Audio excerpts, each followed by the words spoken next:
போன திங்கக்கிழமை எங்கள் அம்மாவுக்கு ரொம்ப முடியாத போயிடுச்சு.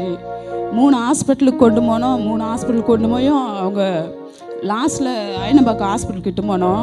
வீட்டுக்கு கொண்டு வந்தோம். அவங்க தலைகளெல்லாம் எல்லாம் சாஞ்சு போச்சு. அவங்க சுயநிலைவே இழந்துட்டாங்க. அவ்வளோதான் எங்கள் அம்மா நாங்கள் விட்டுருவோன்னு ரொம்ப கஷ்டப்பட்டோம். அம்மா அம்மா அம்மான்னு கத்துறோம். எங்கள் அம்மாவுக்கு ஒன்றுமே தெரியல.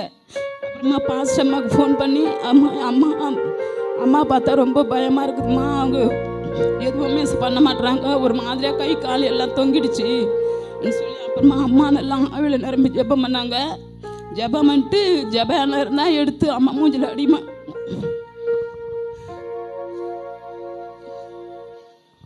அடிமான்னு சொன்னாங்க. ஆனால் நான் பேசின்னு தான் இருக்கிறேன். ஆனாலும் எனக்கே ஒரு மாதிரி ஆகிப்போச்சு. ஏசப்பா நான் எனக்கு சாட்சியாக நிறுத்தாண்டவரே, எனக்கு ரொம்ப பயமாக இருக்குதுன்னு மனசுக்குள்ளே சொல்லிக்கினே நான் ஜெபம் பண்ணுறேன் அம்மாண்ட. அம்மா அப்புறமா ஆவியில் நிரம்பி நல்லா ஜபிச்சாங்க. அப்புறமா மாத்திரை அம்மா வாயில் வைக்கிறோம், அவங்களால தண்ணி ஊற்றுறோம், தண்ணி ஃபுல்லாக கீழே இறங்குது கண்டி அவங்க முழுகலை. மாத்திரை சப்புறாங்க, வாயமெல்லாம் போட்டு அடிக்கிறோம். அம்மா அம்மா அம்மா அம்மா இதுமாரி எங்களை பயன்படுத்துன்ட்டுன்னு. அப்புறமா ஜபான் அம்மா சொன்ன மாதிரி அடித்தேன். அப்புறமா கொஞ்சம் அம்மா இயேசுவின் ரத்தம் ஜெயம் சொல்லுமான்னு சொன்னேன். அப்போ இயேசுவின் ரத்தம் மூலமாக சொன்னாங்க. அப்புறமா அம்மா ஜபிக்க நார்மலாக வந்துட்டாங்க. இப்போ அம்மா வந்து சர்ச்சுக்கு வந்து அங்கே கர்த்தர் எங்களை சாட்சி வச்சது எனக்கு